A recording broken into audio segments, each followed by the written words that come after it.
Gellért püspök, vajon országunk sorsa most már jobbra fordul-e? A hazahívott vazolfiak, András és Béla herceg is igaz keresztény. És ha a hatalomvágy legyőzi bennük a józanészt, ha nem akarják feledni, hogy István megvakította atyjukat. Ezért is sietünk elébük, Mór atya.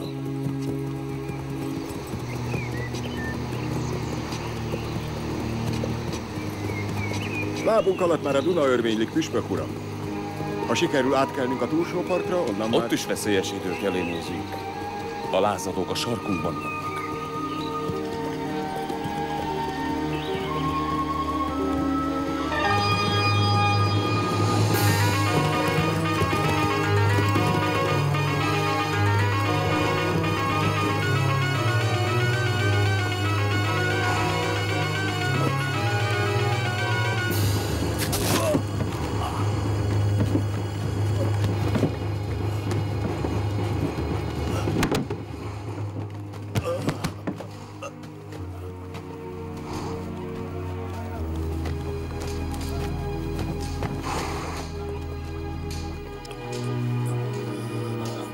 Bocsásd meg nekik, uram. Nem tudják, mit cselekszenek. Megáldom ezt a földet. Hitetlenek.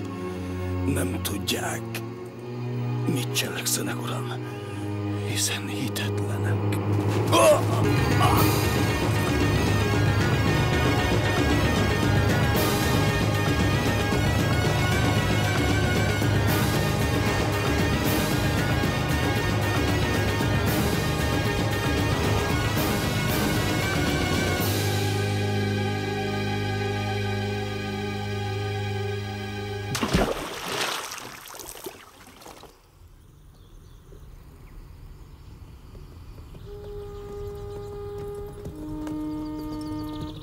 Gellért vértanú halála után a magyari urak abban reménykedtek, hogy András király békét teremtve folytatja István megkezdett művét. András halála esetén öccsének, Béla hercegnek ígérte a trónt. A királynak azonban fia született, aki a keresztségben a Salamon nevet kapta, így felparázslott a testvér harcveszélye. András király várkonyba hívta testvéröccsét, Béla herceget, és annak két ifjú gyermekét, Gézát és Lászlót.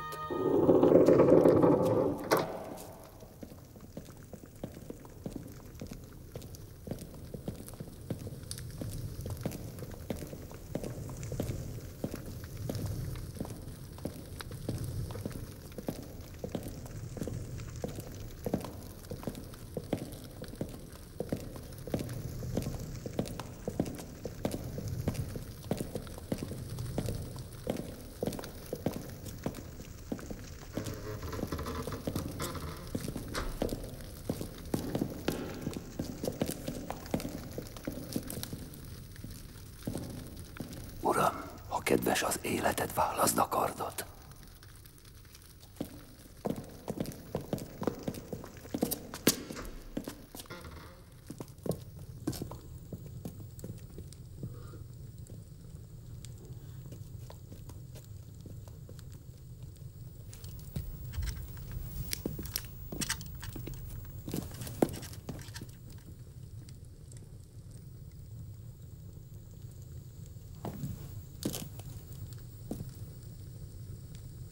Testvérem, sohasem tudhatjuk, mikor kezdjük meg végső utunkat.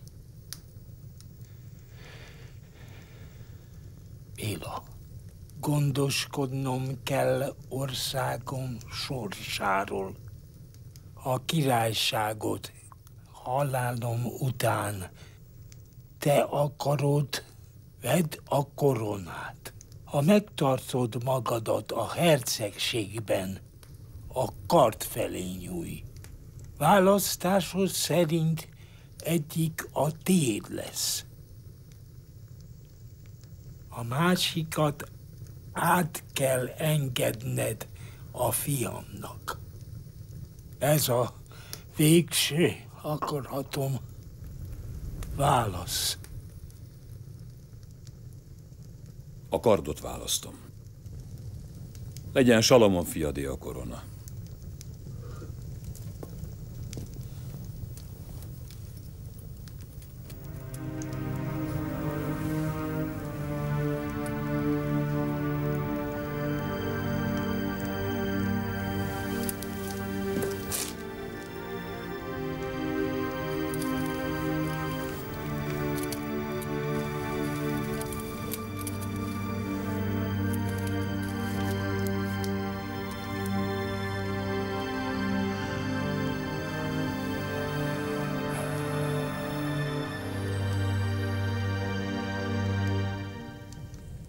György Ispán, szükségem van az eszedre és a hűségedre. Itt most minden bizonytalan. A folyónál csapat várakozik, ők kísérnek Lengyelhomba. Rád bízom a fiaimat. Vigyázz rájuk. Neveld őket a hitre. Legyenek jó katonák, és hazának hű szolgálói. Úgy lesz minden, ahogy óhajtod, uram. Fiaim, itt ez a szentírás. Ezt olvassátok. A latin mellett tudjátok a magyart is. Géza, tanulj sokat, pallérozd magad. László, erős kézzel vigyázz a bátyádra. Egyszer még király lesz belőle. Büszke vagyok rátok. Siessetek, nincs sok időnk. Szeretlek benneteket. Isten legyen ti véletek.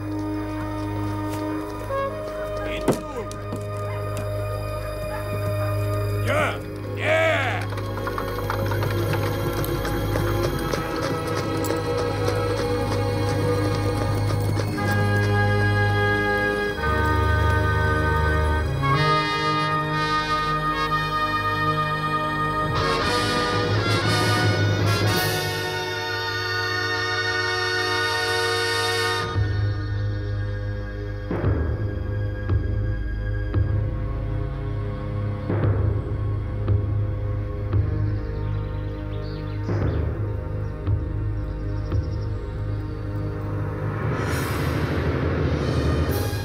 A kényszerű egyességet követően András és Béla között belviszály támadt, amelyben András király odaveszett.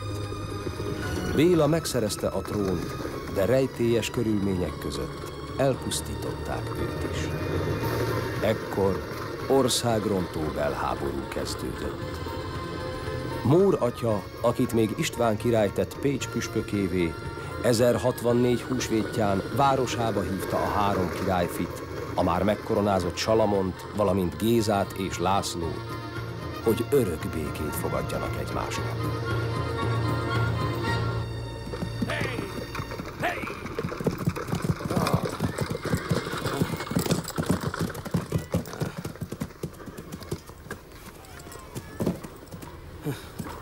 Bizonyára nem ismertek meg.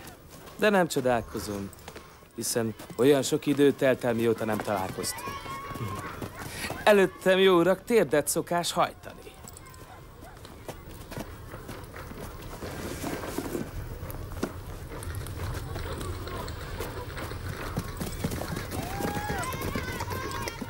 Ejnye László, netán köszvén kínoz, szép ifjú hercegem.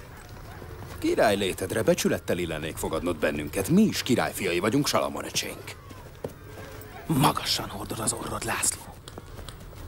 Egy király úgy fogadja a vendégeit, ahogy azok megérdemlik. Nektek tőlem ennyi se jár. Isten hozott, hercege! Óratyám! Géza fiam. Nagy pillanata életemnek, hogy személyesen láthatom azt a férfit, akit még István királyom tett püspökké. Az álmajú István király. István királyunk? Így mondtad? Nem ő volt, aki nagyatyánkat vazult megvakítatta. Mondja csak. Feledékeny unokabátyám. Nem, de a szent életű István az, akinek nem sikerült fiúgyermeket hagyni utódként a magyar trónra. Keresztény uralkodó nem beszélhet így, Salamon. Urak, bizonyára elfáradtatok a hosszú lovaglásban. Én már mindent előkészítettem. Fürödjetek le, frissítsétek fel magatokat a tárgyaláshoz. Kérlek, kövessetek!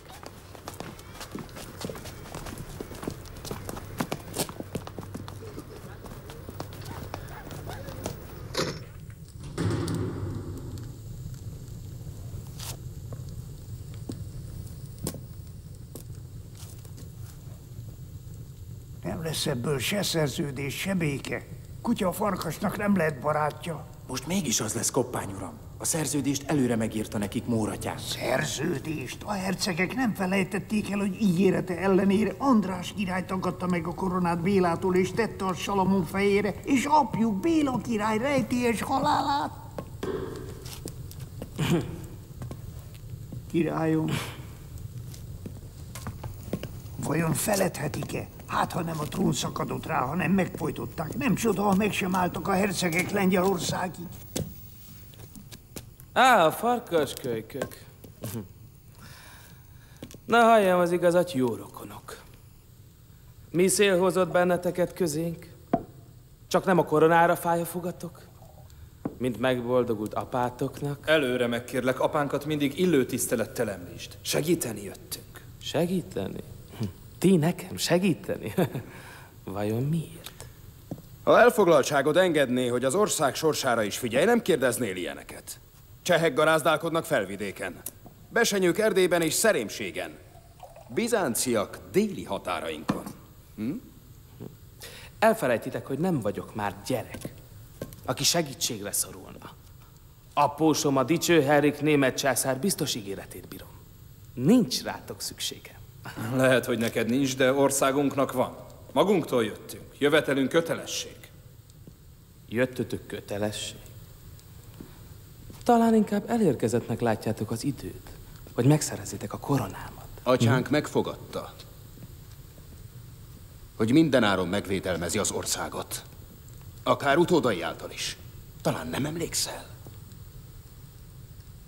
Ha így is van, először is ismerjetek el királyotoknak. Ez fölösleges. Te vagy a felkent király.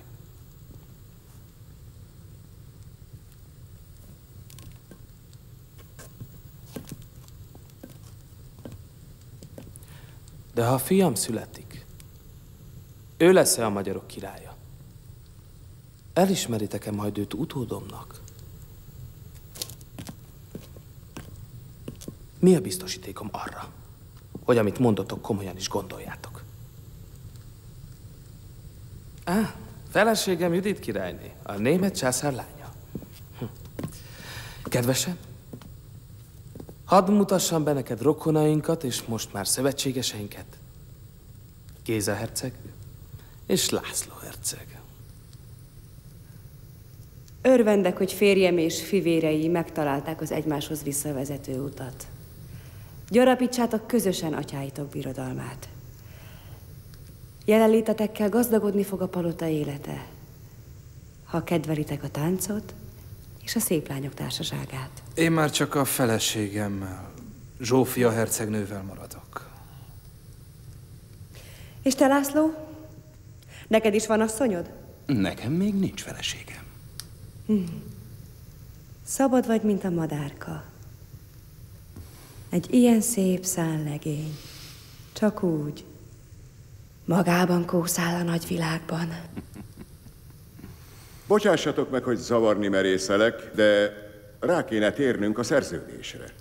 Szokás szerint húsvét ünnepén, a Szentmisén, a király koronát visel. Javaslom, hogy Géza herceg helyezze ezt a fejedre, jeléül, hogy a hercegek elfogadnak királyuknak. Már előkészítettem az iratot. Megtudhatnám én is, mit tartalmaznak azok az iratok? Természetesen. Géza herceg megkapja a nyitrai dukátust, ahol valaha István király készült a kormányzásra. Lászlóhoz pedig az Imre herceg által irányított bihari terület kerül. Miért kapnák meg a dukátust? Felség, ha pecséteddel látod el ezt a szerződést, lemondasz országod egészéről. Ne ragadjanak el indulataid. Nem állsz olyan magasan, hogy a király bölcsessége felől ítélkezzél. Aki országát meg akarja tartani, annak áldozatot is kell hoznia érte. Jól van, Mór, megértettem, amit mondtál. Vésd azonban jól az eszedbe. Én tudom, mit fogok tenni. Vidéspán, a szerződés sorsa eldöntetett. Majd, ha a tanácsodra lesz szükségem, szólni fogok. Értem, felség. Örülök, hogy helyreállt közöttetek a béke. Ez bizonyára az ország ügyét fogja szolgálni. Az őseink által megszerzett földet csak 3-an együtt tehetitek boldoggá. Fényességet és tisztességet csak közös akarattal szerezhettek.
Királynak nem van ló! Ez a ló! Kezemben lesz az üstöke! Ragyog, mint a Salamon töke! Gyere le onnan, dadogós! Gyere le onnan! Eredj a kocsmába, ott így áll tovább! A király elé csak ékes beszédű ember járul. Kapjátok el a gazembert!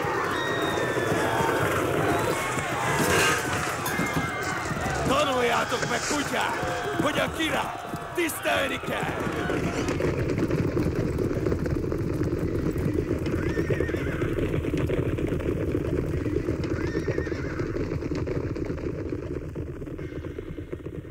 A szeretet ura fennül a mennyek birodalmában, és kívánja erősen, hogy el tudsz szánni magad a szenvedésre. Vagyis az ő szeretetére, mert az urat csak szenvedések árán szeretheted.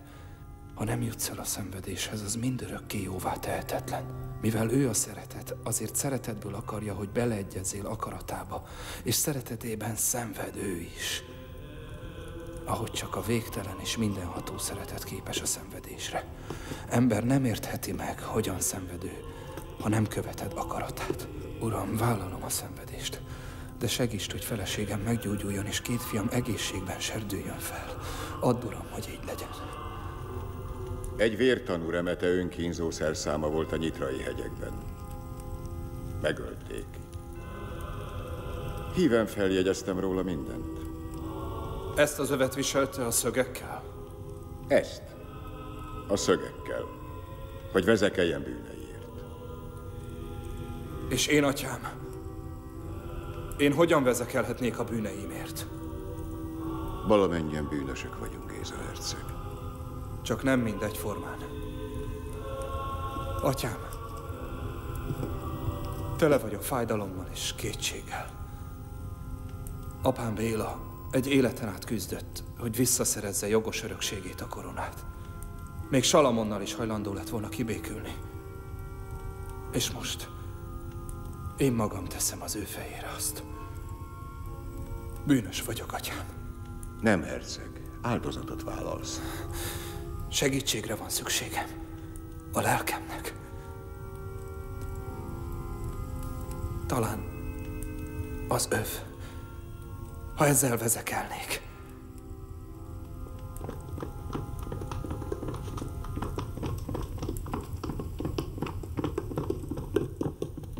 Mindenütt kerestünk, herceg.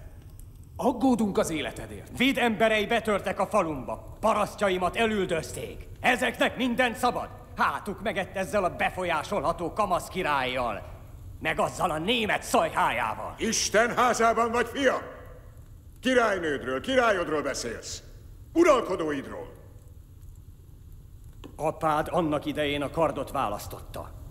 Mert ha a korona után nyúl, megölik az orgyilkosok. De te megszerezheted magadnak a koronát is. Az jár neked, uram. Tedd meg, különben a német császáré leszünk. Ha ráthallgatok, hamarosan csak csupasz földet találnak itt a besenyők, Szolnok úr. Salamon uralmát meg kell dönteni még a besenyők megérkezése előtt, majd mi elintézzük. Kartélre velük! Bennük tán van kímélet irántunk. Jó urak, sem ez a szent hely, sem az idő nem alkalmas erre a beszédre. Salamon fején megerősítést nyer a korona. Az adott szó kötelez. Nem akarom hallani lázadó beszédeteket. Menjetek haza és mondjátok meg a többieknek is, hogy a hazadolgával törődjenek. És ki fogja a kárunkat megtorolni? Nyugalom, urak! A törvénynek érvényt fogunk szerezni. Törvénynek érvényt! Mikor ébredtek már fel? Mindent maguk közt osztanak szét. Persze, ti már megkaptátok a dukátust. Mi meg gondoskodjunk magunkról, ugye?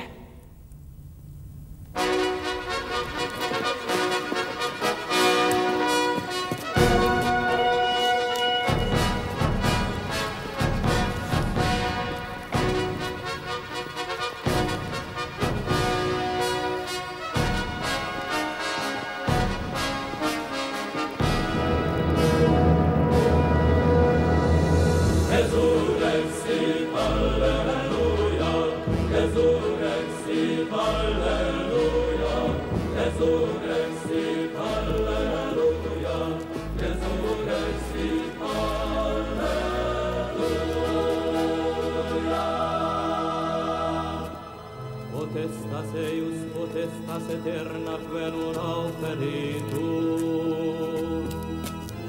et regnum eius quod non corrumpitur.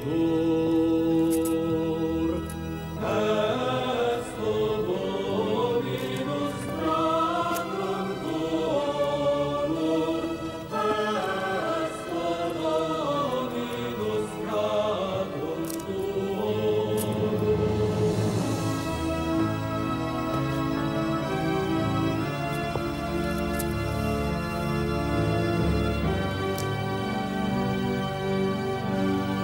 Éljen a király! Vivát!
Magyarok!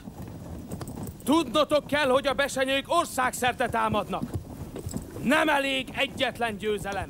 Sok felé kell helytállani. Meglepjük és szétverjük őket. Isten velünk van. És velünk vannak testvéreim, Géza és László. Együtt győzhetetlenek vagyunk. Védjük meg hazánkat. Védjük meg jövőnket. Vivat! Vivat! Vivat! Vivat! Vivat!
Úgy látszik, semmit sem gyanítanak. Biztonságban érzik magukat. Egészen Váradig felégették és kifosztották a határt. Nem számítanak ránk. Nem sejtik, hogy együtt megyünk. Nem látom Vidispárt. Ez itt most az én csatám. Hármunkat már az ördög sem veszíthet össze. Az ördög talán igen. Csak hogy mi az Úristennek szolgálunk. Akkor esküdjünk!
Hogy hívnak, te deréklány?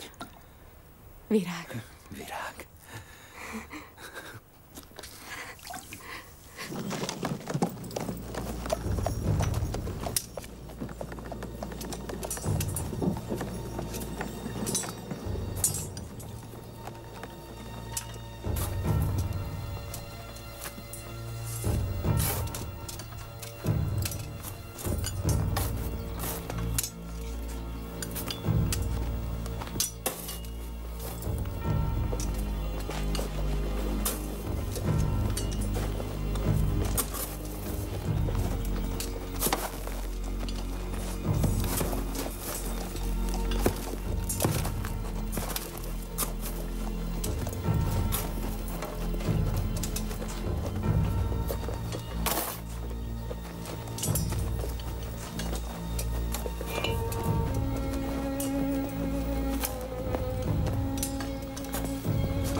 Lassan nem marad emberünk, akit katonának állíthatnánk. Meg kellett volna egyezni. Csak folyik a vér. Salamon király kárpótol benneteket. Ha lesz még miből. Vannak még osztató földek? Vagy talán túl sok jutott a hercegeknek?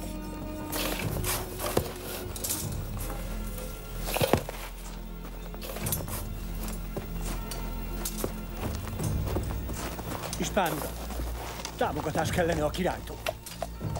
Elhoznám a szolgáimat, akiket beöltöztethetnénk, de abrak is alig maradt már a lovaknak. Posztó is kellene a ruhákhoz. A hordóim is kiürültek. Talán békét kellene kötnünk a besenyőkkel. Szánalmasak vagytok. Katonáitok teteme felett siránkoztok a gyarapodásról. Az okos ember előre tekint. Neked jobb lenne, ha semerre sem tekintgetnél. Te germán pióca!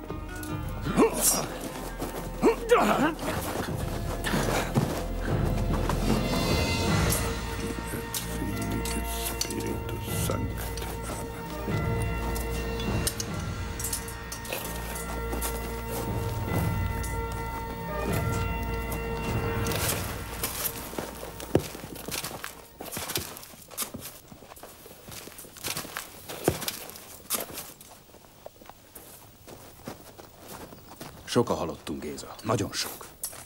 Meg kell erősíteni a határokat. Isten ilyen sorsot szán nekünk.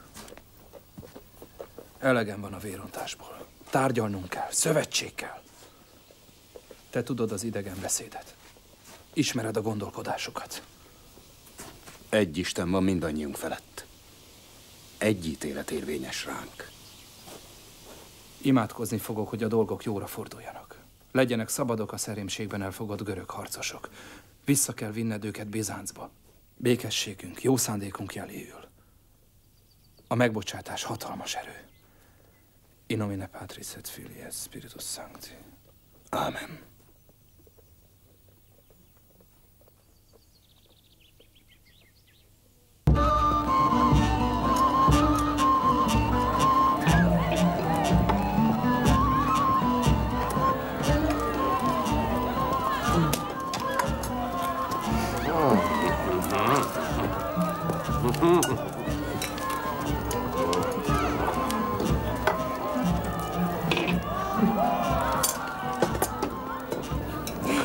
Ispán uram, táncolunk.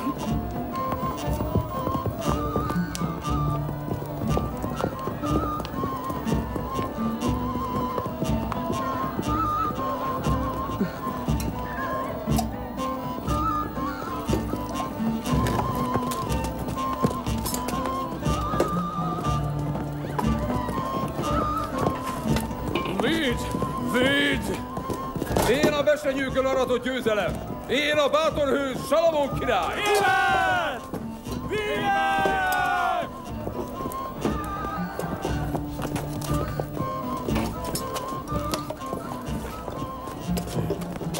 Nem akarsz nekem mondani valamit? Drága unoka fivérem.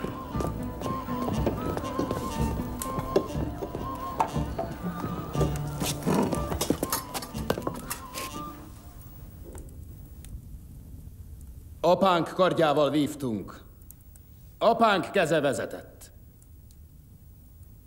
Győztes testvérünkre.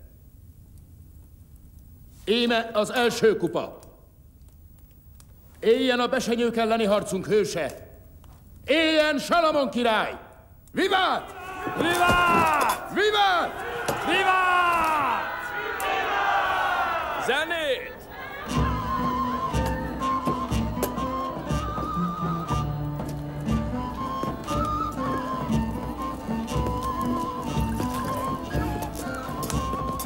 Zsófia, kedves. Mulatkozik a hitvesed, Géza. Úgy látom, csak kedélybeteg asszonyt tudtál a házhoz hozni. Királyom, Zsófia feleségem gyermeket vár, kérlek, nevedz okona, most visszavonulunk. Azt már ne! Együtt vívtuk meg a csatát, együtt ünnepeljük meg a győzelmet is. A feleséged mehet. Te maradsz. Bocsáss meg! Halljuk a legőst! Emlékezzünk dicső ütközetünk hőseire!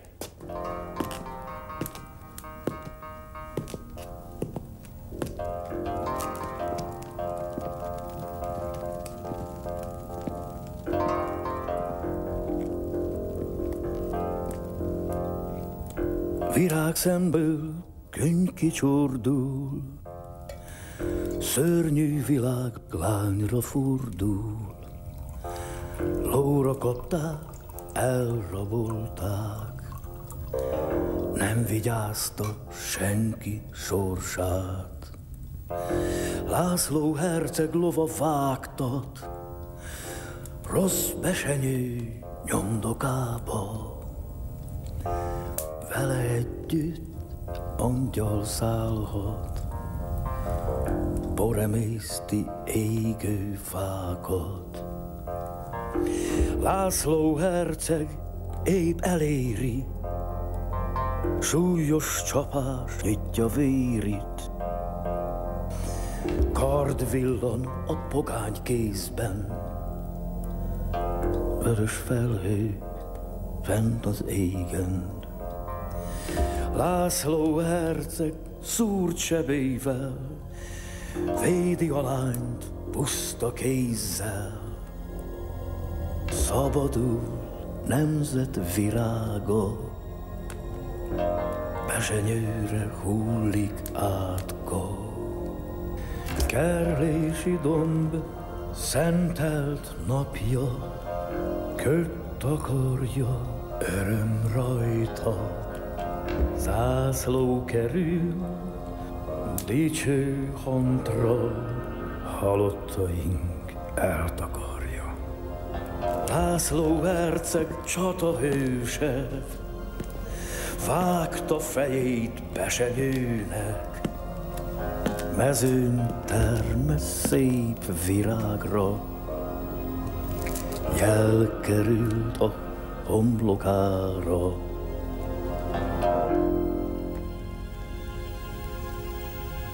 Be sem heggettek még a sebeim. És te csak Lászlót dicsőíted. Hát itt mind csak Lászlót éltetitek. Ha tudnád, vénember, hogy ki vagyok én. Tudom, uram, te vagy a király. Honnan tudod, hogy én vagyok a király? Te nem is látsz engem. Csak a király beszélhet így, felség. Hiú vagy és ostoba, mert csak Lászlót ünnepled. Nekem Lászlóról kell énekelnem, uram. Ezt a parancsot kaptam. Ki parancsol neked, ha nem én a király? Az Isten, felség, az Isten.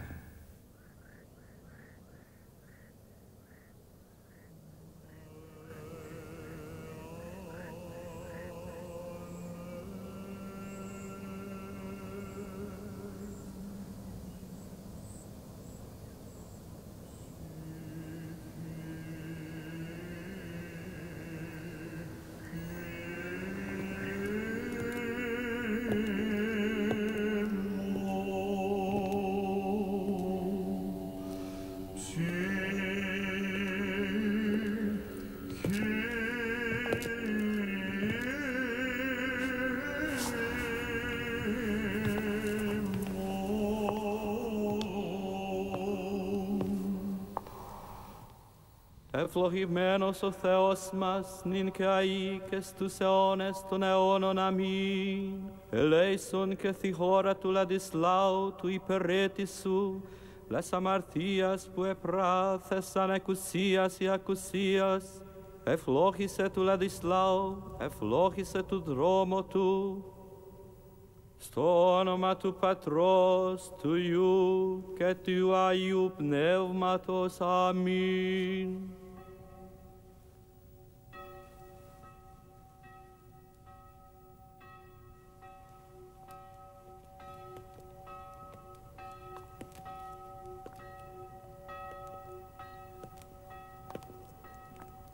Atyám, indulnom kell.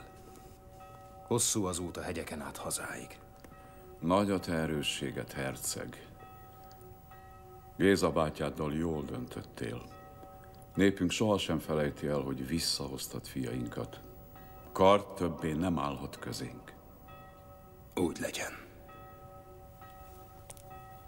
Fogadd el tőlünk egyházunk jelképét, a keresztet. Védjen és óvjon a hazavezető úton. Egy az Istenünk, csak az ima nyelve más. Vigyázzatok, meg ne tévesszem valaki titeket, mert sokan jönnek majd, s mondják, én vagyok a Krisztus. De a Krisztus benned lakozik, László herceg. Apote nevlohitu feo, efaristutin kuvendesu.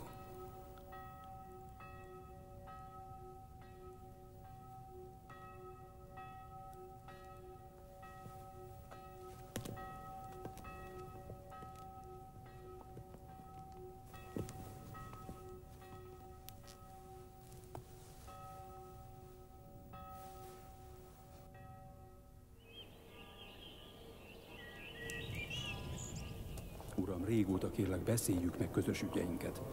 Furcsa dolgok történnek mostanában. Ne veszítsünk időt, cselekednünk kell. Itt az alkalom, hogy a farkaskőköket egyenként folytsuk meg. László bizánci hadifoglyokat kísérget a haza érdekében. Ugyan mi szükség van erre, amikor az országban béke van? Meg kell akadályoznunk, hogy a hercegek egyesítsék erőiket. Mit tanácsolsz, Véd? Egy kisebb földterületért cserébe Peterd és Bikács hősége megvásárolható. Úton útfélen terjesztjük a hercegi emberek véres árulását, majd rátörünk Gézára, aki most valahol északon vadászik. És mi legyen vele? Tartsam fogolyként? Ott menten kiváljuk a szemét. Aztán elengedjük, hadd menjen, amerre lát. Védje a hírt a nyomorult öccsének, így jár minden áruló, aki a magyar király ellen lázad. Csak hogy ott van még László. László Géza nélkül nem tud szembeszállni veled. Mit kérsz ezért cserébe, Véd? Felséget nekem adja a nyitrai dukátust, melyet most Géza pitorol. Ezzel leghűbb emberét ülteti birtokba, megtámogatva vele koronáját.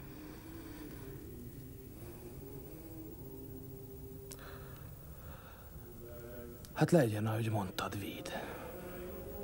Bírod az ígéretemet. Bízhatsz benne, felség.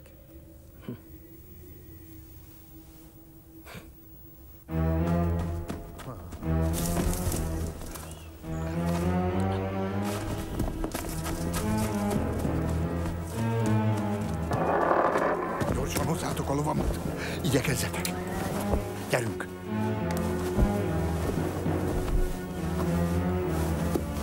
Gyerünk!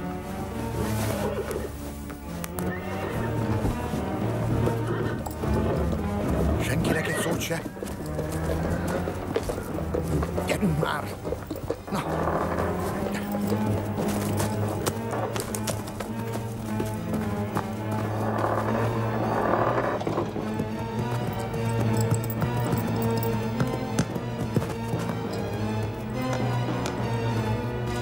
Ertál jó rend van még a váltásig.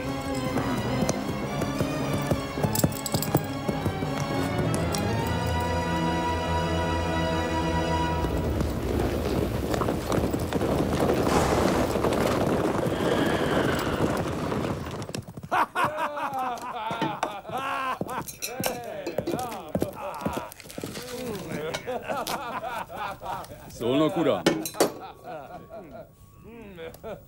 Mire készültök itt nagy vigalomban? Hogy kerülsz a váramba? Te mocskos kutya! Takarodj innen, de azonnal! Nem úgy van az.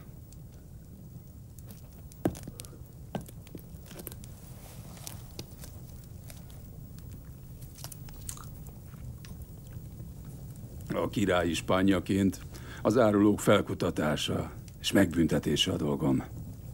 Ehhez nem kellett volna idejönned. Kezdhetted volna magaddal. Csak fújtatsz és köpködsz, Szolnok úr.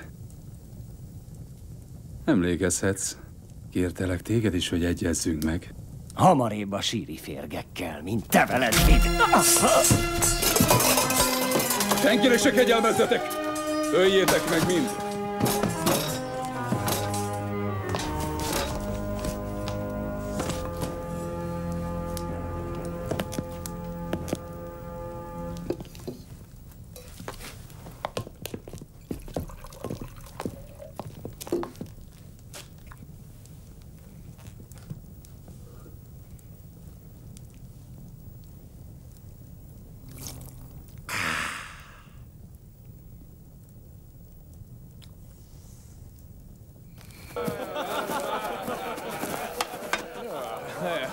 Ide tegyétek! Nemes küzdelem volt. Én még ilyen gyönyörű vadat nem láttam. Mi sem láttunk még, herceg. Kiváló lövés volt. Ilvesszőt pont a szíve közepét szúrta át. Remek nap ez a mai. Éljen Géza herceg! Éljen! Mégiscsak a te fejedre kellett volna tenni a koronát. Hagyd ezt, Peterd ispán. Vadászni jöttünk. Nem tagadhatnók. Magam is így gondolom, mint Peterd uram, hogy a korona leginkább téged illetne. A te fejeden... Apát? Hogy kerülsz ide? Vilmos, milyen ruha ez rajtad? Csak nem történt valami odahaza. Na mi a baj, talán kivágták a nyelvedet az úton? Beszélj nyugodtan. Hűséges embereim előtt nincs titkom. Kihallgattam Salama beszélgetését. Rád fognak támadni. El akarják venni a szemed világát. Herceg! Vilmos apát köztudottan rosszul hall. Köszönjük meg neki a hírt, és engedjük útjára. A királlyal szoros szerződés köt bennünket. Köszönöm, hogy hírt hoztál, de ne aggódj, Vilmos. Vigyázz ezekre is itt. Isten óvjon hazavezető utadon. Közelednek véd emberei. Higgyél nekem. Vigyázz.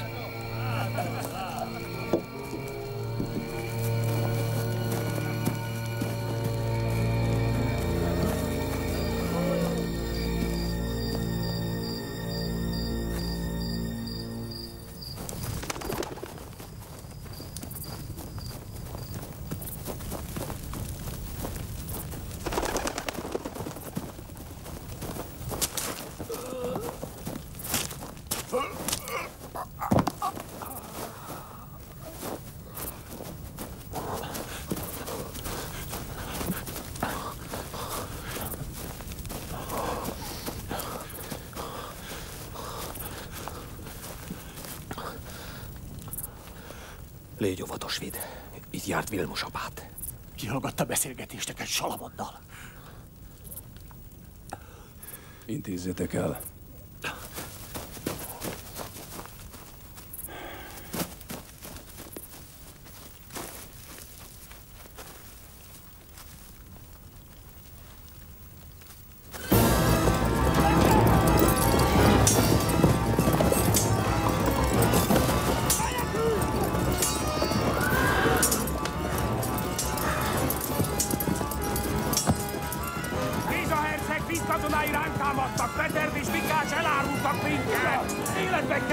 Velünk kell jönnöd!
Géza.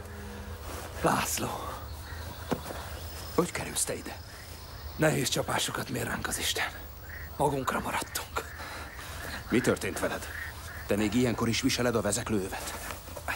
Ne törődj ezzel. Éveink közül sokan elfordultak tőlünk, amíg távol voltál. Salamon földekkel fizet le mindenkit, aki a pártjára áll.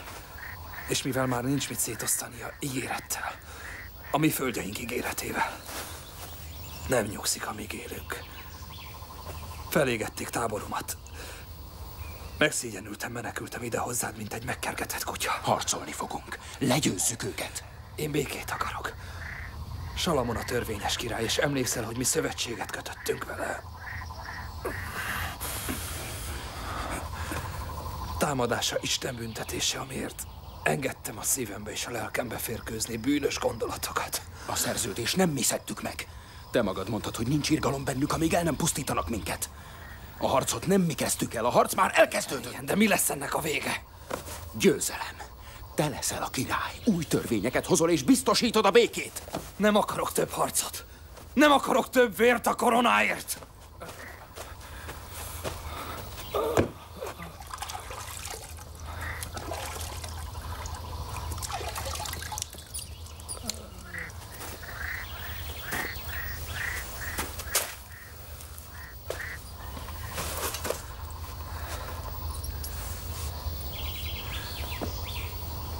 Zsófia.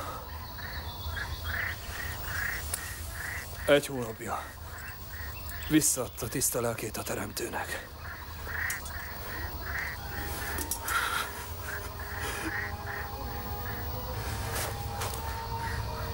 Néha úgy érzem, ez az Isten büntetése.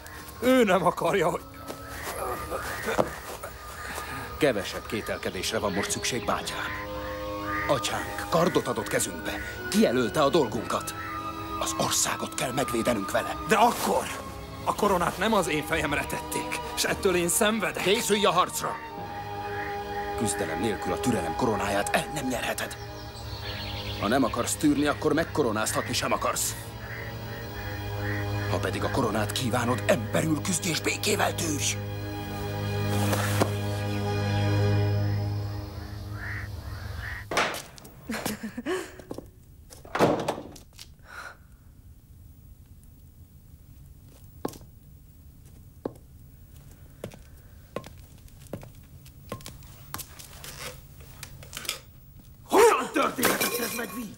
Nem a mi hibánk, elmenekült. Az éjszaka ötleted volt. Senki nem fogja elhinni, hogy tudton nélkül cselekedtél. Tűrtőztesd magad. Inkább készülj a csatára. Csatára? Milyen csatára? A testvéreim ellen? A szövetségeseim ellen? Nincs más választásunk. Szemtől szembe kell... Ispánom. Csak nem ez volt az igazi célod. Hallgass egy katonára. Hallgass a bizalmasodra. Géza Lászlóhoz menekült. Maradék erőiket összevonják. Ugyan már, azok csak parasztok egy király ellen.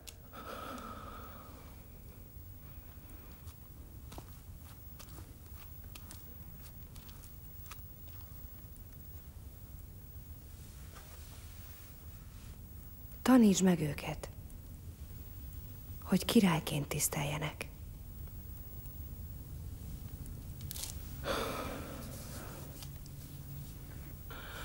Hát jó legyen. Itt az ideje, hogy megtanulják, ki az a Salamon király, akit Béla fiai csak levegőnek néznek. Meglásd, győzni fogunk. Vigyázz a királyra, Ispán uram. Megküzdünk életre, halálra.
Salamont, ne bántsátok. Videt pedig temessétek el tisztességesen.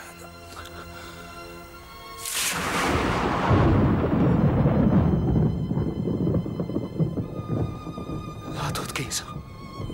Látod? Megnyílt az ég.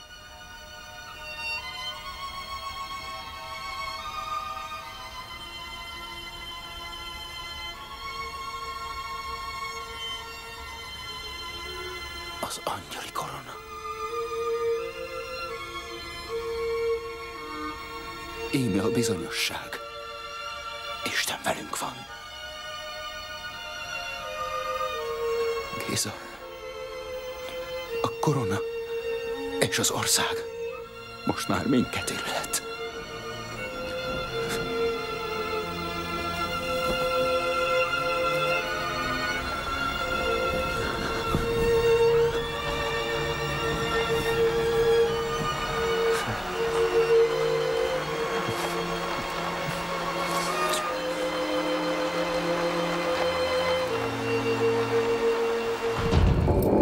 Mutat a királynak!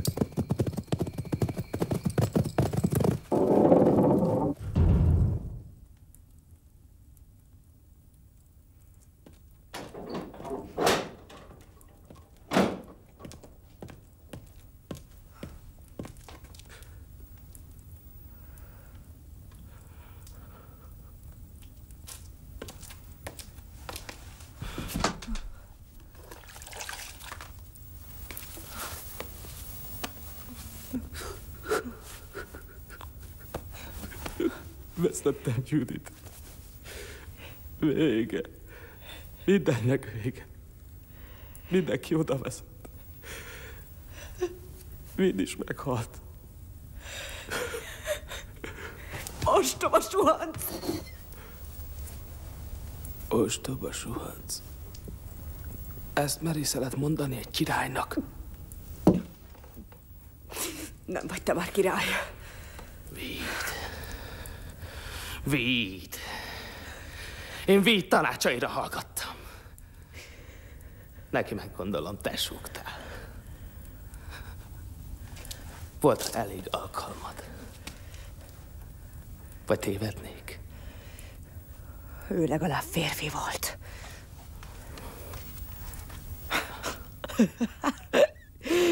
És te nagy király!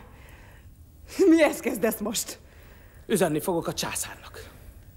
Meg fogom mutatni ezeknek a fattyúknak, hogy ki itt a király. A császárnak hiába üzengetsz. Régóta unja a nyavajgásaidat. Akkor még mindig ott a pápa. Segítenie kell! Mégis csak felkent királya vagyok ennek a szerencsétlen országnak. Te? Felkent király? Na ide hallgass. Tudd meg, mit ír neked Gergely pápa. Te, ki egyébként is a királyi erkölcsök útjáról letértél, megrövidítetted Szent Péter jogait, mert a pártfogásunkat élvező Magyarországot hűbérbe adtad a császárnak. Ha ez csak ugyanígy történt, ne számíts jó akaratunkra. Ez bizony komoly pápai megrovás. Elhanyagolod kötelességeidet, kiszolgáltatod népedet a császárnak.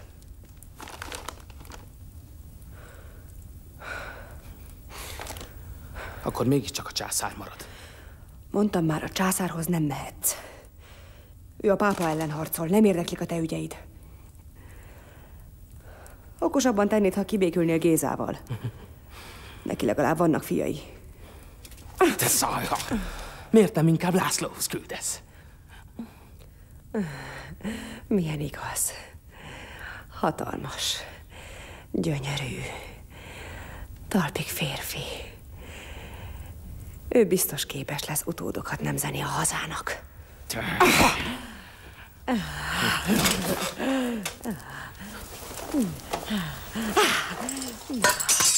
Gyere.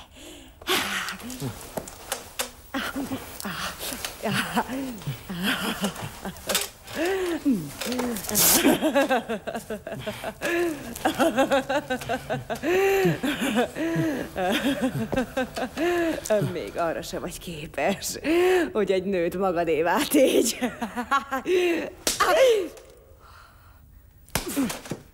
Lejbaker! Hiker! Elvesztetek! Mit merészeltek? És most nézz a szemembe. Salamon. András fia. Soha többé nem akarlak látni.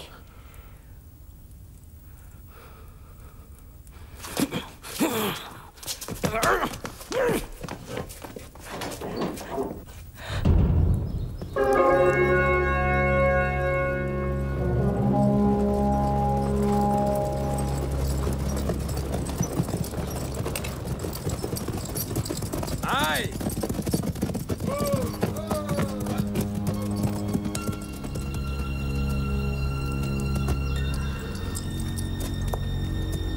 Yeah! Yeah!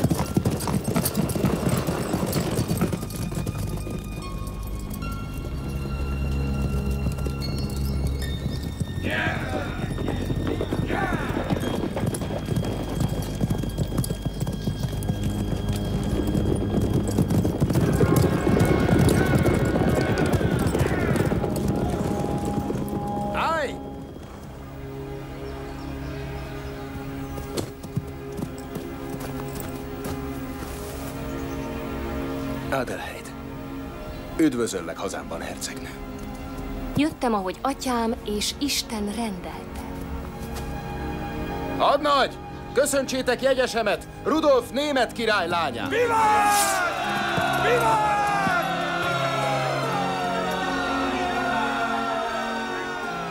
Hercegnő, légy velünk elnéző. Nehéz csatát vívtunk, kísérőink fáradtak. Mi csupán előre lovagoltunk, hogy gyönyörködjünk-e tájban. Most errefelé kissé veszélyes. Kérlek, csatlakozz hozzánk. Fél napi járóföld, és megérkezel új otthonodba. László, meg kell ismerjelek. Aki titeket befogad, az engem fogad be. És aki engem fogad be, az azt fogadja be, aki engem küldött.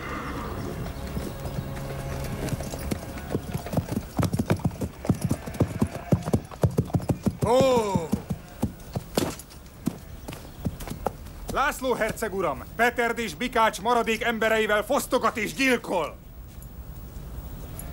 Hercegne, kérlek, folytasd utat szállásomig. Napnyugtakor melletted leszek.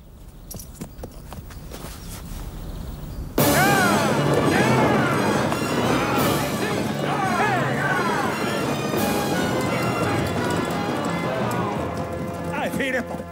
Engedj be a templomodba, imádkoznánk egy kicsit. Előbb tegyétek le a fegyvereiteket. Jobb, ha békén hagyod a fegyvereinket. Lázadó parasztokat fejtegetsz odabent, kutya! Fegyvertelen parasztok, asszonyok és gyerekek vannak odabent. Királyi parancsra a templom menedékhely. Menedék! De nem neked, és nem az olyan gonosztevőknek, mint akiket elbújtattál.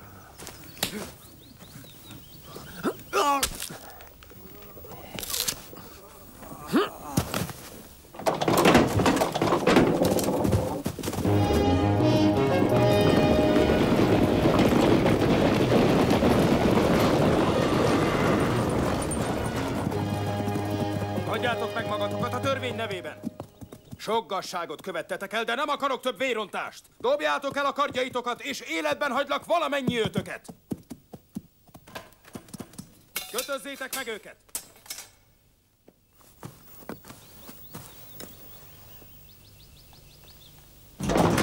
Nyissátok ki! Nyissátok ki! Menedék! Menedék! A templom menedék! Fegyverrel ide nem léphettek be, herceg, különben a király parancsát szegitek meg! Menedék! Takarodjatok innen, herceg! Menedék! Menedék, de nem a gazembereknek, árulóknak és gyilkosoknak! Gyertek ki, hogy szemtől szemben A beszélhess! fene se akar veled beszélgetni, fattyú királyfi!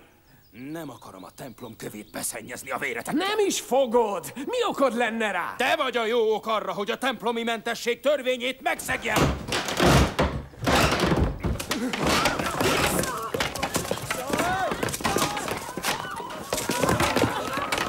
Ha közelebb jössz, elvágom a torkát! A lánynak a haja szála is megdörbül. Az Isten legyen irgalmas hozzád!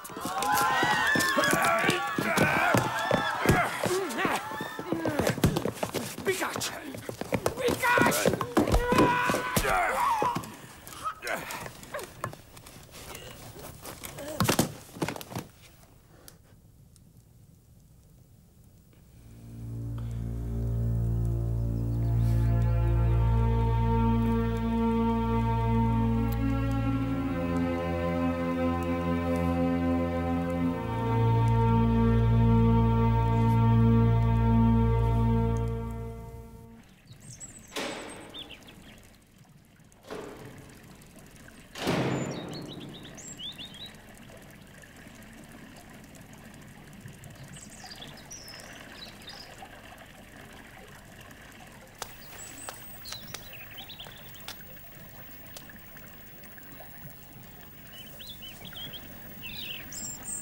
Barbárok vagytok, László. Mindannyian barbárok vagytok.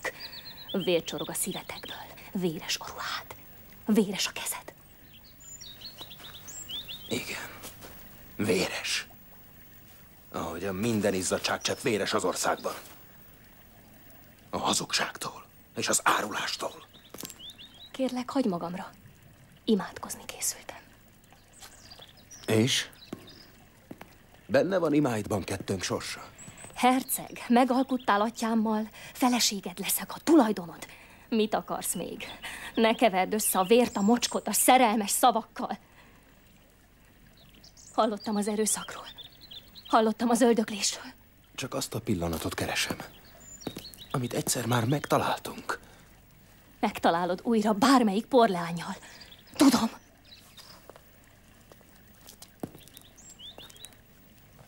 Egy virág, ha sárba tapossák is, attól még virág marad.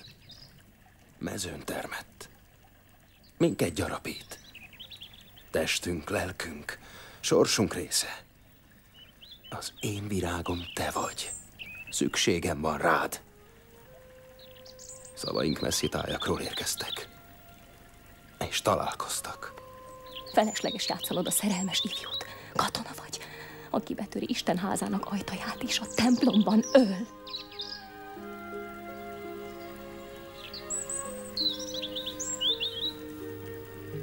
A társad vagyok, és te a társam.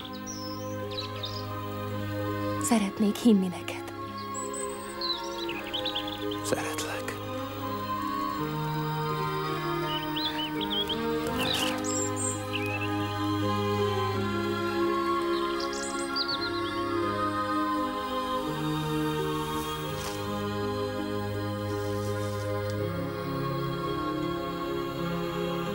Ha megtalálod saját virágod, otthonod lesz, és hazád. Gyermekeink szövik majd tovább álmainkat. László és ha lányunk születik? Akkor királynő lesz belőle.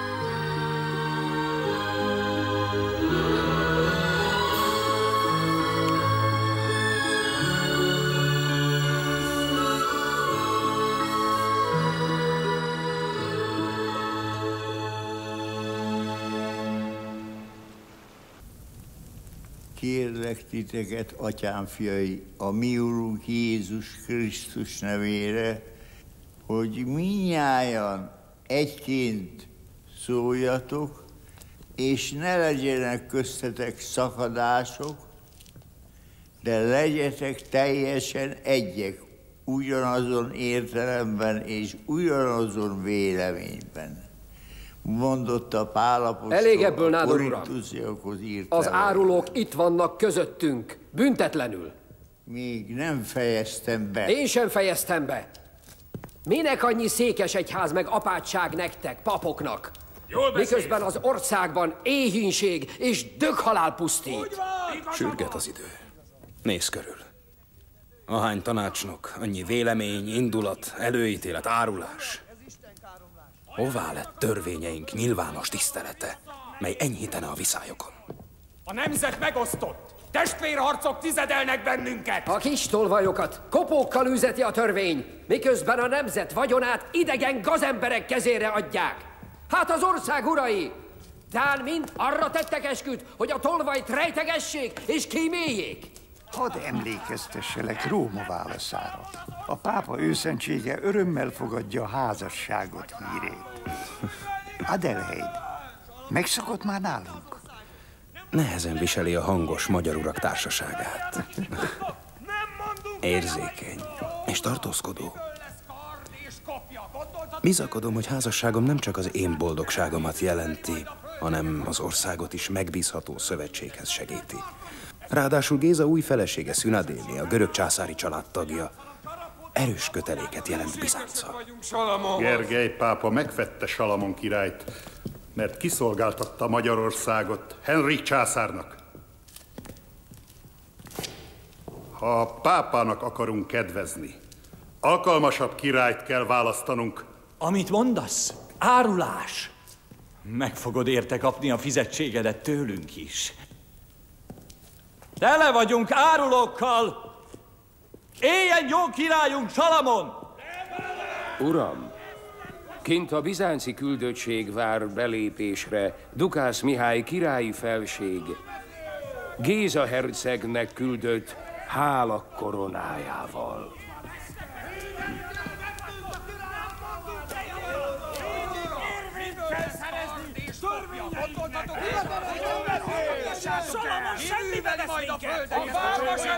László herceg, lép közbe. Szörnyű, hogy mindenki csak a maga igazát mondja.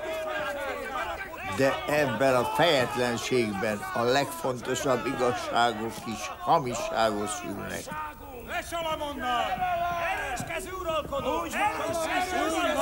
Múlik az idő, urak! Az országnak király kell. Nem holnap. Ma. Igaza van. Van választott királyunk! Hallgassuk a herceget! Salamon és Vidispán az ország pusztításával volt elfoglalva. Mind Gézát, mind engem meg akartak ölni. Ahogy a nagyapánkat is. Emlékszünk rá, uram! Mit választotok, urak? A folytonos testvérháborút? Földünkön garázdálkodó ellenséget? Vagy egységet? Törvényeket? Békét?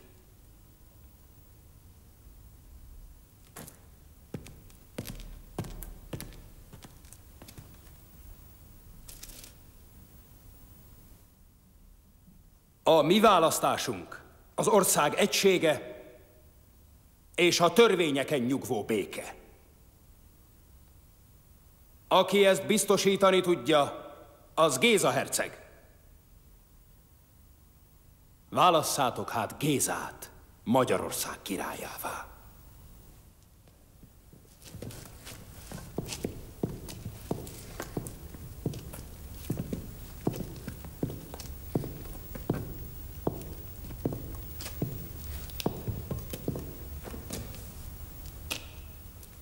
Éljen Géza herceg urunk! Éljen Magyarország választott királya! Bizánci császár ő felségének követei.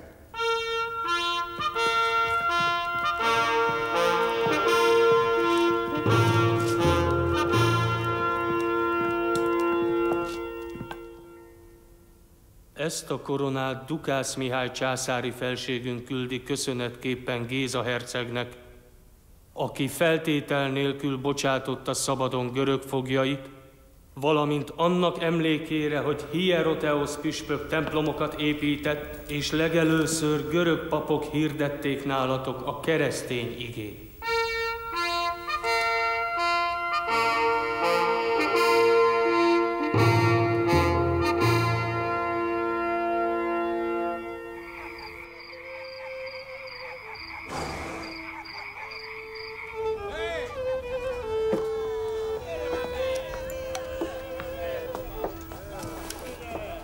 Bort nekem!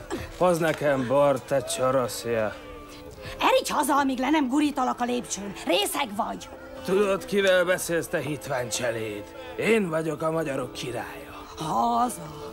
Parancsol még valamit? Királyi felséged? Majd nem lesz akkora a szád, ha a trónusom előtt csúszol-mászol. Elment az eszed. Legjobban teszed, ha kiiszod a borodat és eltakarodsz innen. Hogy én? Hogy én takarodjam el innen? Miért nem? Miért nem inkább László vagy Géza takarodik el innen, mi? Még az a nyomorult német Szájha is itt hagyott. Visszautazott az atyához, az ályasságű Henrikhez. Szájha.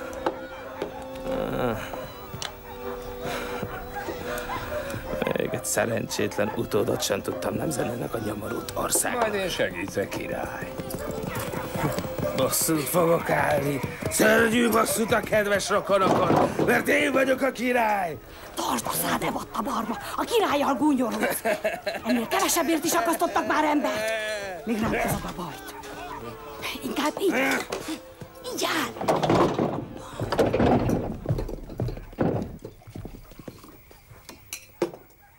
Mit hozhatok a katonauraknak? Egy kancsó bort. Igen. Nem mi van?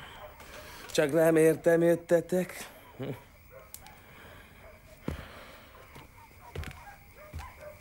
Kezet akarsz emelni a királyra? Én hű katonám. Látom, neked is mindegy, honnan kapod a fizetségedet, te féreg. Férgek? Géza és László férgei? Mind foglak taposni benneteket. Megdöglöttök, kutyák! Engem akartatok elfogni? Csoda szemtelenség! Fogjátok el! De hajaszála sem görbülhet! Aztán László úr parancsára vigyétek Visegrádra! Tegezte a rohadék német áruló pofádat, te! Vikács és Peter a véleteket veszi.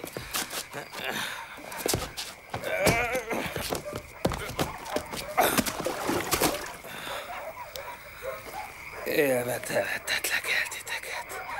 Meg fogtok dögleni.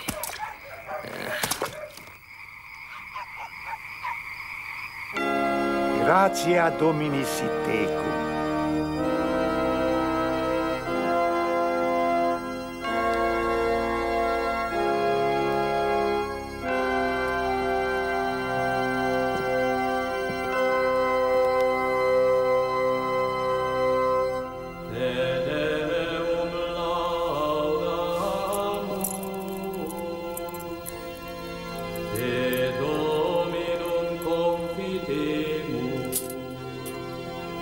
Eternum Patrem omnis terra veneratur.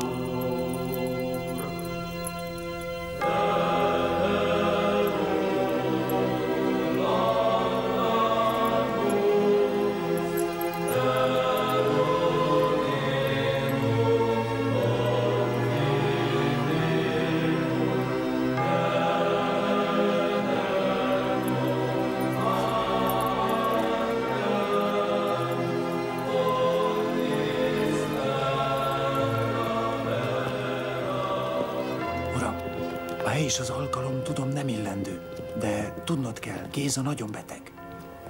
A Szegesöv, a Nyitrai hegyekből. Még mindig viseli? Folyamatosan évek óta. Mit tanultatok Külhomban? Gyógyítsátok meg! Uram, maradj mellette. Rád hallgat.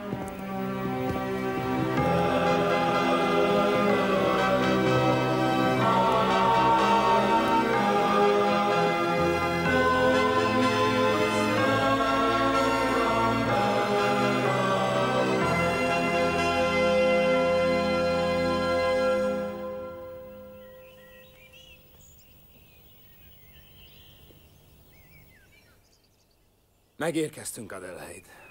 Ez már a mi családi pátriánk. Néha szeretnék sasmadár lenni, hogy fölibe szállhatnék. László, repülni lehet a szív és a képzelet erejével is. Ameddig innen ellátsz, az egykoron István király fiának, Imrének bihari birtoka volt. Isten különösen szeretheti a magyarokat, hogy ilyen szép hazát ajándékozott nekik. A regősök szerint vagy 200 tavasszal ezelőtt szarvas vezette eleinket erre a tájra. A ti híres csodaszarvasotok. Amikor kislány voltam, az udvarban különös történeteket meséltek.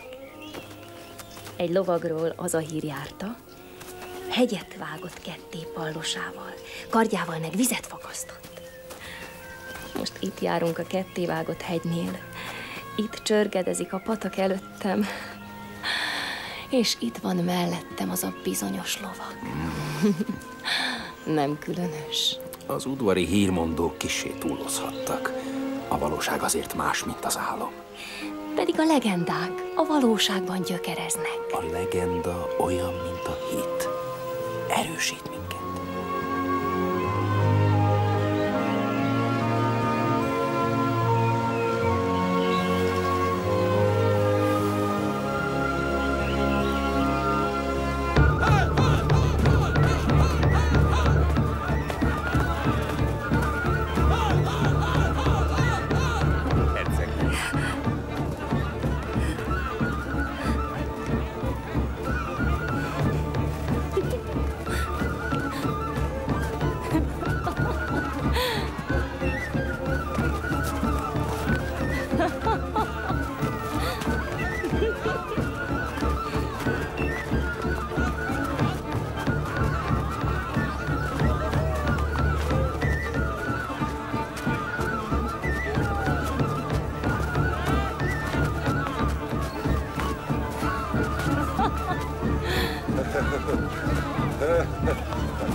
Atyám, uram, te sok tavaszt láttál már.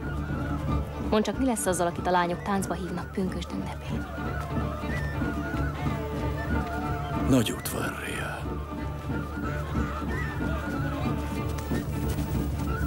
Bizony, bizony.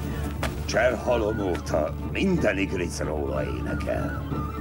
Megmentette a lányt, és legyőzte a besenyő vezért. A falu vénei úgy tudják, Csaba királyfi küldötte őt. Nem küldötte, mert ő maga Csaba királyfi. Na és? Mit jövendőlsz, öregember? Milyen lesz az új tavasz? Vér, szenvedés, könnyek. De hisz alig múlt 2 tavasz, hogy férjem uram testvérbátyja, Géza a király.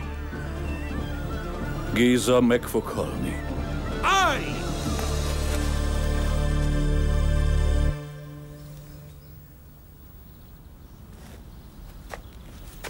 György bátyám, nem illő dolog ilyen szavakat mondani pünkösd ünnepén. Valóban. Jobb a kevés beszéd. Miért beszélsz így? Őrző vagyok a vártán, uram. Ahogy atyád, Béla király kérte. Légy érte áldott. Kedves uram, veled vagyok. Melletted van az ország. Végezd be a munkát, amit atyád rád bízott. Mert itt a magyar ellen támadt. És a világ kifordult önmagából.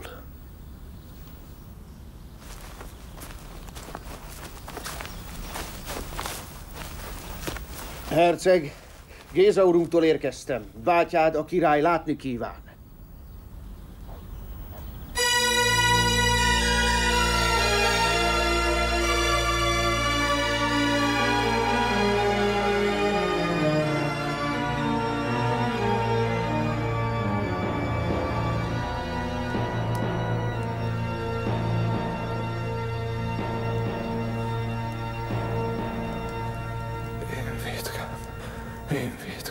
Én igen, nagy vétkám.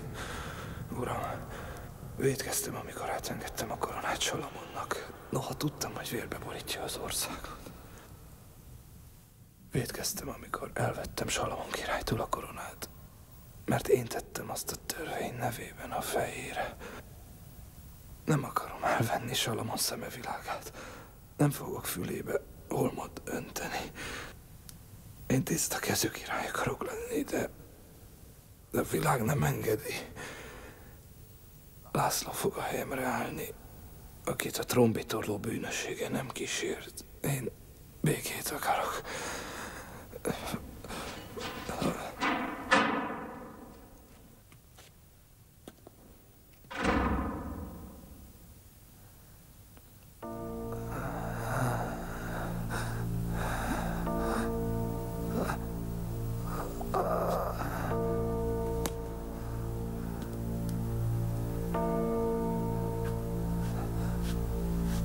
Ki vagy te?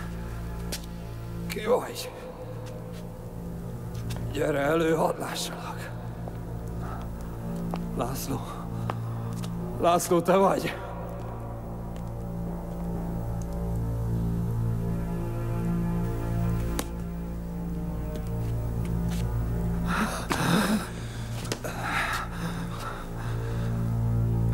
László, az öcsém vagy, megismerlek.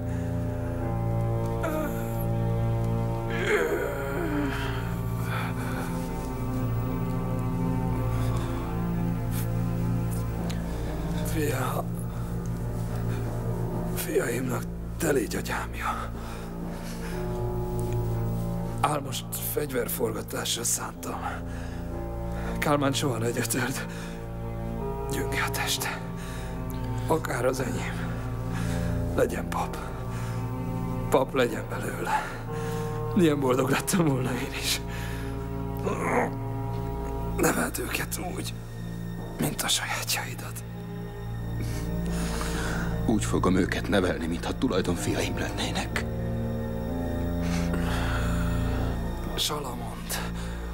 Salamont ne bántsd. Ő az én bűnöm. Ha van bűntelen király, a magyarok királya az. És az ország. Ne bántsd. És a koronát. Ne.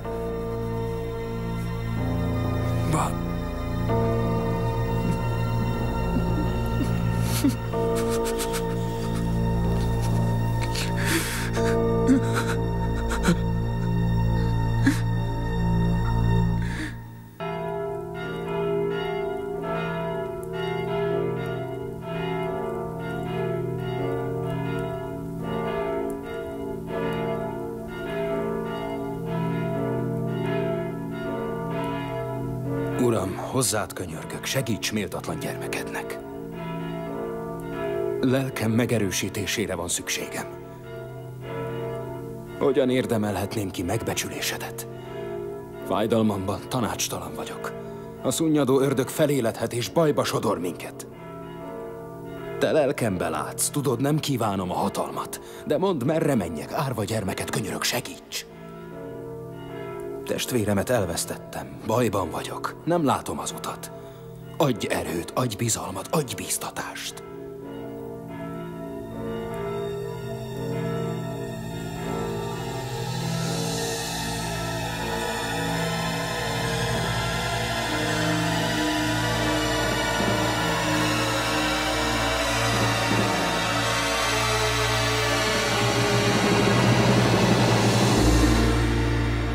Már vártalak, László.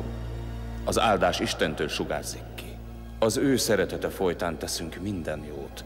És ez a szeretet azokra is kisugárzik, akik valaha rosszat tettek, de bűnbánó szívvel jó útra tértek. Öltsétek magatokra Isten fegyverzetét, hogy megállhassatok az ördög cselszövései ellenében. A gonosz erői nem fognak megsemmisülni. Vegyétek magatokra az új embert, akit Isten a maga képmására teremtett. A lélek kardjával zúzzátok szét a gonosz hatalmasságokat, akik ellen az utolsó csepp vérig küzdeni kell.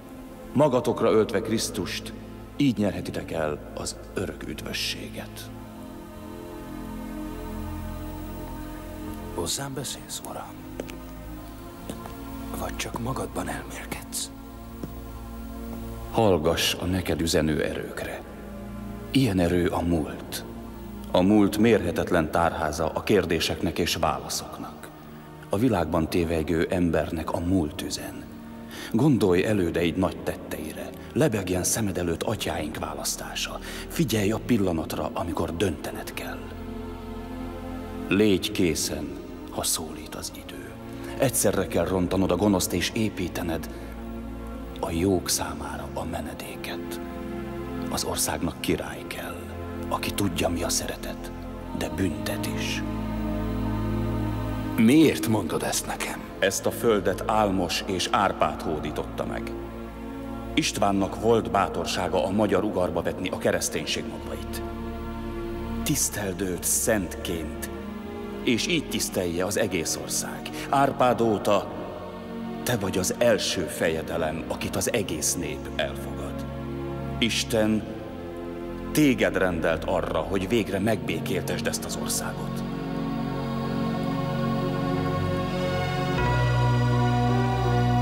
Tedd nagyjá, fejezd be, ami István halálával félbeszakadt. Isten akarata ez? Mi a bizonyosság? Az angyalok neked hozták a koronát. Az a ti szent koronátok.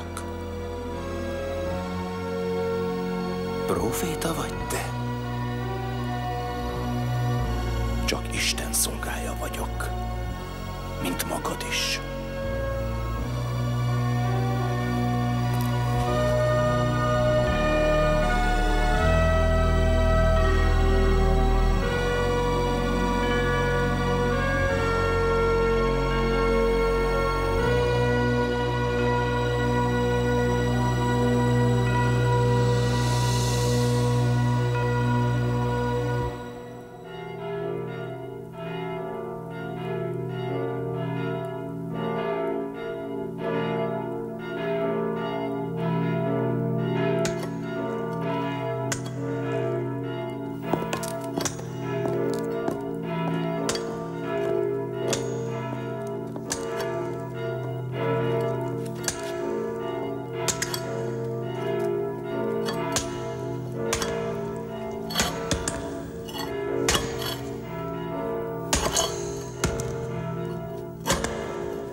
befejezett, de nem lehet örökké bosszulva és büntetve uralkodni.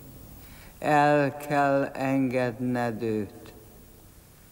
Kiről beszélsz, anyám? Messziről, nagy hegyek felől zarándokoltam ide, első királyunk sírjának megnyitására. Imádságom közben hang szólított, azt súgta, ki kell engedned Salamon királyt visegrádi börtönéből, addig nem mozdulhat a sírfedél.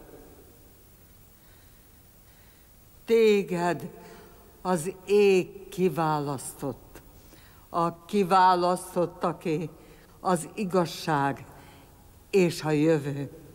Dicsőséged Isten akarata, dicsőséged megtanítja a győzőket megbocsátani. Légy kegyes, és szentként tisztelik majd neved. In nomine Patris et Filii et Spiritus Sancti. Amen.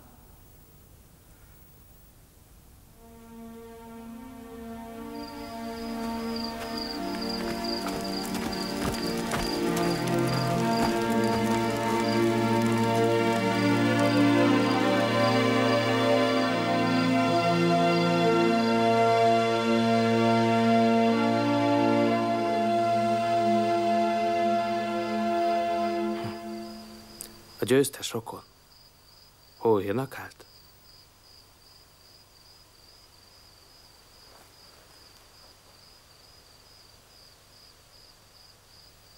A koronámért vagy a fejemért jöttél, László? Volt idő, amikor máshogy néztünk egymás szemébe. Volt. Te tedd a dolgod. Én nem kérek a könyörületből. Magunkban hordozzuk a bűnt, de a megbocsátást is. Írathatsz meséket a regőseiddel, a gonosz Salamonról. Testvér testvérnek gyilkosa többé nem lehet.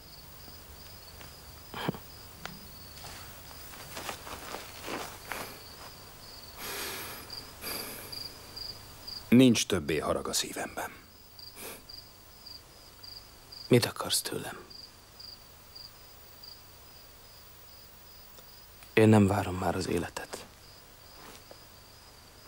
Ködből és csendből létezem.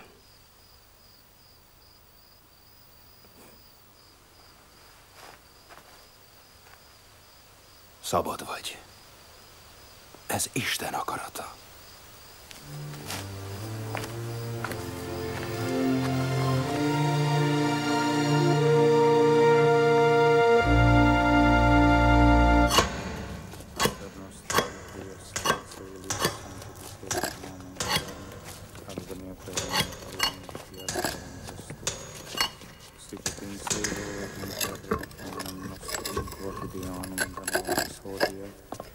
Dimitte nobis Dei vita nostra, et ne nos inducas in tentationem, sed libera nos a malo. Amen. Pater noster qui est in celis, sanctificetur nomen tuum, adveniat regnum tuum, fiat voluntas tua. Sicut in cielo et in terra panem nostrum quotidianum da nobis hodie, et dimitte nobis Dei vita nostra, et ne nos inducas in tentationem, sed libera nos a malo. Amen. Pater noster qui est in celis, sanctificetur nomen tuum, adveniat regnum tuum, fiat voluntas tua. Sicut in cielo et in terra panem nostrum quotidianum da nobis hodie, et dimitte nobis Dei vita nostra, et ne nos inducas in tentationem, sed libera nos a malo. Amen.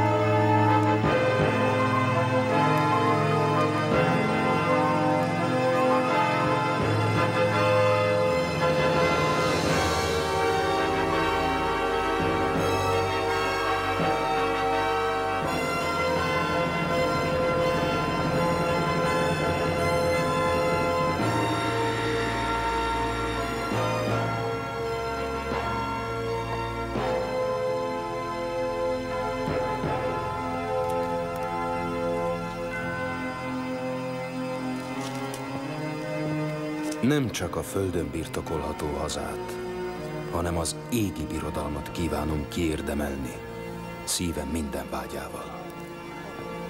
Isteni sugallat erősít meg abban, hogy nem a király uralkodik, inkább ő fölötte uralkodnak.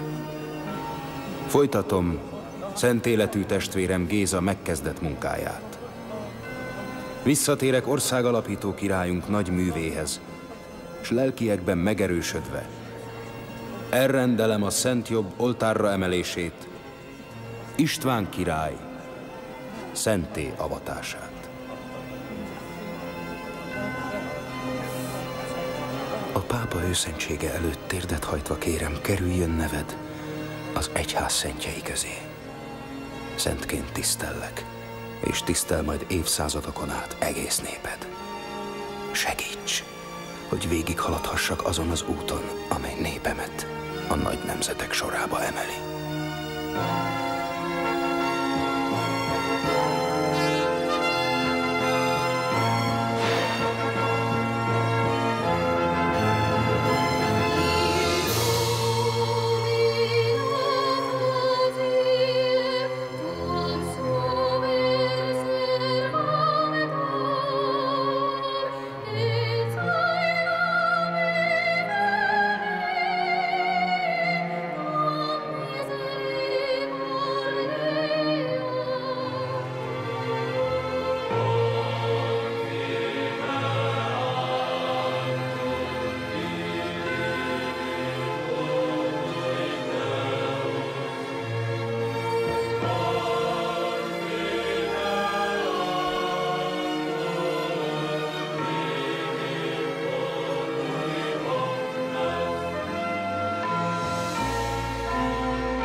Akarod-e a szent hitet megtartani és igaz módon megőrizni?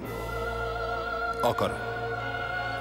Akarsz-e az egyház és papjainak oltalmazója és védelmezője lenni? Akarok.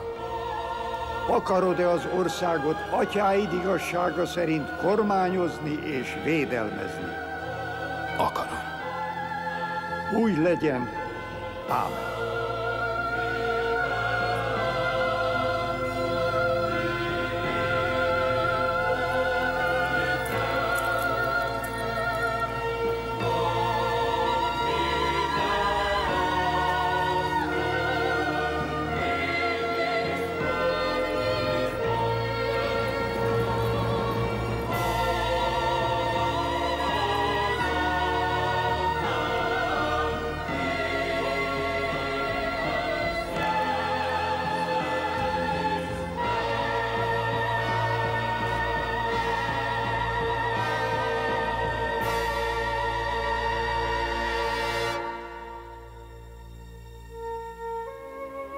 Uram, tudom, hogy ez az ország addig lesz erős és hatalmas. Addig létezik, amíg a Szent Korona és a Boldogasszony iránti szeretetünk összetartja. Amint a korona eszméje elvész, az ország is elveszett. Területe csonkul, lakóinak önérzete pedig szertefoszlik, mint a rosszul szőtt vászon.